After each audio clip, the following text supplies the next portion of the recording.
پہلا شعر لکھا، وہ جو پہلا شعر تھا، وہ میرے کزن کی ڈیتھ ہوئی، ہاں ان کی لو میرج تھی میری دوسری کزن کے ساتھ، اچھا تو شادی کے 6 مہینے بعد ان کی ڈیتھ ہوئی. اچھا میں I was so cut into pieces. My heart was just sinking that day. ہوں That I wrote, کچھ نہ رہ سکا جہاں ویرانیاں تو رہ گئیں، آہا کچھ نہ رہ سکا جہاں ویرانیاں تو ویرانیاں تو رہ گئیں، تم چلے گئے تو کیا کہانیاں تو رہ گئی. کہانیاں. ارے واہ واہ کیا بات ہے. اور آپ دیکھیں آپ کے جو شعر ہیں نا لوگوں کے دلوں میں چھپے پڑے. اللہ اکبر، وہ اس کی دین ہے، وہ لوگوں تک پہنچتی ہے. واہ. مجھے یہ بتائیے کہ سب سے خوبصورت شعر جو آپ کو لگتا ہے کبھی آپ خود پڑھتے ہیں اپنا لکھا ہوا اور آپ ٹوٹ جاتے ہیں، آپ اس وقت بکھر جاتے ہیں اور اپنا آپ ایسے سمیٹ رہے ہوتے ہیں، وہ کون سا شعر ہے جو خلیل الرحمن قمر کو سمیٹتا ہے؟ اپنی آنکھوں میں کمر جھانک کے کیسے دیکھوں، اپنی آنکھوں میں کمر جھانک کے کیسے دیکھوں، مجھ سے دیکھے ہوئے منظر نہیں دیکھے جاتے. آہا آہا آہا آہا آہا. پین، تکلیف، پین تو رائٹر کی فطرت ہے، تخلیق ہمیشہ درد کی کوکھ سے جنم لیتی ہے. اور جو درد کا مطلب یہ نہیں کہ آپ پیڑا میں آپ کرا رہے ہوں. ہم لوگ وہ ہیں جو رونے کے لیے آنسوؤں سے کام نہیں لیتے. باؤ جی پھر اس تکلیف کو کیسے ہینڈل کیسے کرتے ہیں؟ کیونکہ ایک پریشر تو ہوتا ہے لکھ پین کر کا. لکھ کر فقط میرے دل سے اتر جائیے گا، بچھڑنا مبارک بچھڑ جائیے گا. ہائے ہائے ہائے ہائے ہائے. باؤ جی ایک شعر آپ نے بڑا پیارا سا اپنے والد صاحب کی، کیونکہ آپ بات کر رہے تھے، یا ان کی وفات پر میں نے 2 اشعار لکھے تھے. مگر باؤ جی پہلے اس کے بول میں بولنا چاہوں گی. بسم اللہ. I would love to. میں باپ ہوں میں نے خواب یہ بیچے. باپ کے لیے نہیں تھے، ابا کی وفات پر جو اشعار تھے وہ پہلے وہ سناؤ دوسرے تو یہ سنو. اچھا یہ تو میں ابھی لکھا، یہ میں نے تمام باپوں کے لیے لکھا، واہ یہ جو تم پڑھنے والی ہو. واہ واہ. ابا کے لیے میں نے لکھا جب ان کی وفات ہوئی کہ میری تحریر لکھاوٹ کو عطا کر کے غرور، میری تحریر لکھاوٹ کو عطا کر کے غرور،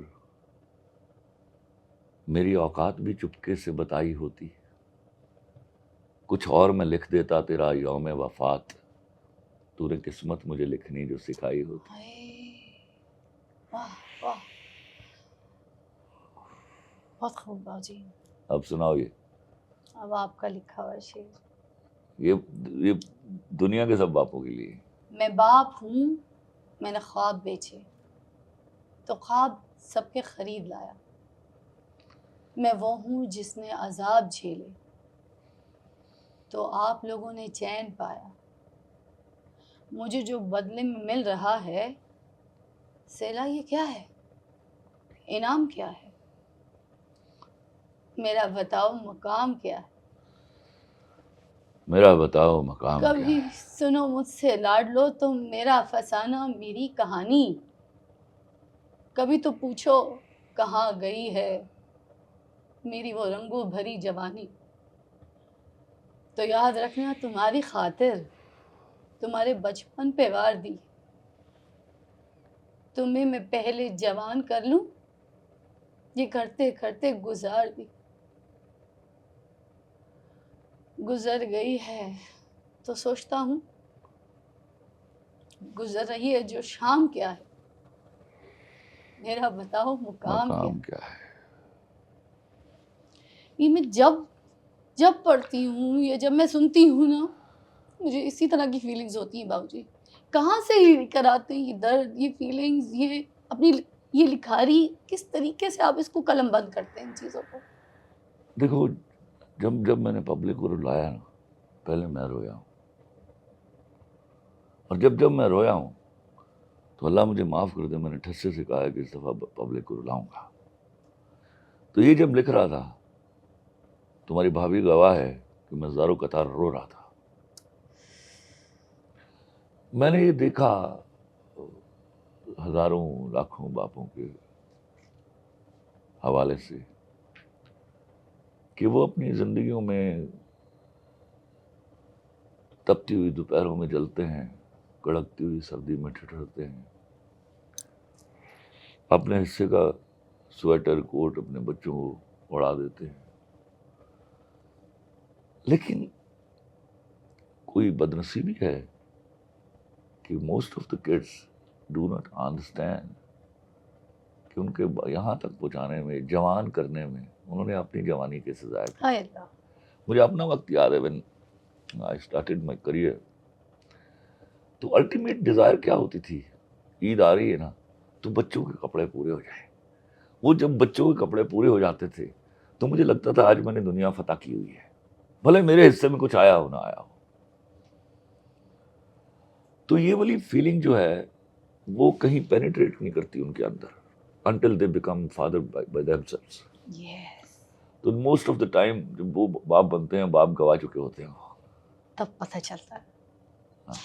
جو پہلا ڈرامہ تھا اس کے بارے میں کیا خیالات ہیں آپ کے جب آپ نے پہلا I love that. دستک اور دروازہ was my first serial. Yeah. اور اگر اس کو واپس جا کے دیکھا جائے تو تمہیں اس میں بھی کہیں میرے پاس تم ہو دکھائی دے گا. وہ بھی ایکسٹرا میریٹل لائف کی کہانی سے شروع ہوتی ہے، اور اسی میں نے ڈیفائن کیا تھا کہ عورت کی زندگی ٹرین کے سفر کی طرح ہوتی ہے، دونوں کو پٹڑی پر چلنا ہوتا ہے. بس آپ اس کو نہ مانیے، آپ کا ضمیر مانے گئے. اسی میں نے لکھا کہ مرد اگر ہاتھ چھڑا کر جانا چاہے تو ہاتھ بڑھا کر روک لو، ہو سکتا ہے وہ رک جائے. لیکن عورت اگر ہاتھ چھڑا کر جانا چاہے تو کبھی نہ روکنا، وہ ہاتھ چھڑانے سے پہلے جا چکی ہوتی ہے. یہ آپ نے ایک کسی انٹرویو میں بھی آپ نے بتایا تھا کہ عورت گھر چھوڑ کے کافی دیر بعد جاتی ہے، دماغی طور پہ وہ پہلے جا چکی ہوتی ہے، بعد میں فیصلے کا پتہ چلتا ہے. اس کی ڈیٹیل آؤٹ اکیلے بیٹھ کے کریں گے. اچھا.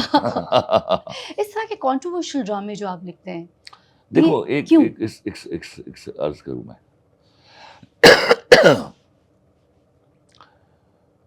یہ جو کنٹروورسی کا لفظ ہے نا وہ میں اپنے حوالے سے اس لیے نہیں مانتا کہ 1000 لوگوں میں ایک وسینٹی ہو. میں اس کی مثال بھی دیا کرتا ہوں جو شرفا کی ہے، جو رات کو وقت پہ سو جاتے ہیں اور کبھی ایک دوسرے سے جھگڑتے نہیں. اس میں 2 کتے بھونکے تو آواز آتی ہے، تو کتوں کے ساتھ کوئی کنٹروورسی نہیں ہوتی. یار ٹو گڈ.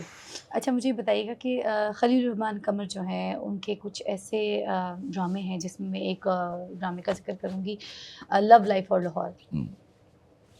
اس ڈرامے میں پری پیکر کا کردار سمیع خان ادا کر رہے تھے. brilliant performance، بہت اچھا کام کر رہے تھے and you were very happy to. Yeah, I was even محمد رانا بھی ایک حد تک جب تک میں لکھ رہا تھا اس کو he was doing very well. ایسے اب میں ایز لبنہ حمید اس کیریکٹر کے لیے جو کہ پری پیکر کے ساتھ. تمہارا اصلی نام یاد کرنے سے پہلے میرے ذہن میں لبنہ حمید آتا ہے، تمہیں پتہ ہے. آپ نے چھاپ ہی ایسی لگا دی. جب میں لاہور آئی ہوں میری پہلی چھاپ لبنہ حمید سے. And you did it so wonderfully. بھائی وہ لبنہ حمید ہی تھی جو میں نے سوچی ہوئی تھی اور آپ نے بنایا. وہ الحمدللہ آپ نے کیا.